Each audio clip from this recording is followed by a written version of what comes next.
Deesa APMC આગળ આગનો તાંડવ, થાર ગાડીમાં થયો બ્લાસ્ટ। ડીસા શહેરમાંથી ચોંકાવનારી ઘટના સામે આવી છે। એપીએમસી માર્કેટની આગળ વ્યસ્ત રોડ પર અચાનક એક થાર ગાડીમાં ભયંકર આગ ભભૂકી ઉઠી। થોડી જ પળોમાં ગાડી આગની ચપેટમાં આવી ગઈ અને જોતજોતામાં બળીને ખાખ થઈ ગઈ। આ ઘટના સમયે આસપાસ દુકાનદારો, વેપારીઓ અને રાહદારીઓમાં ભારે ગભરાટ ફેલાયો હતો। વ્યસ્ત રોડની વચ્ચે ગાડીમાં આગ ફાટી નીકળતા થોડા સમય માટે દોડધામ મચી ગઈ હતી। સદનસીબે પ્રાથમિક માહિતી મુજબ કોઈ જાનહાની સામેની માહિતી કોઈ સામે આવી નથી।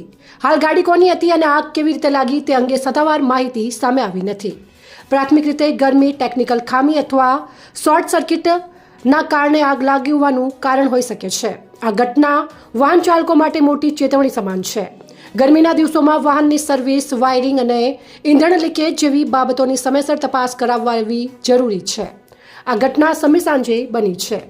વધુ અપડેટ માટે ફોલો અને સબસ્ક્રાઇબ કરો સેન્ટ્રલ ભારત ન્યૂઝ ચેનલને। ધન્યવાદ।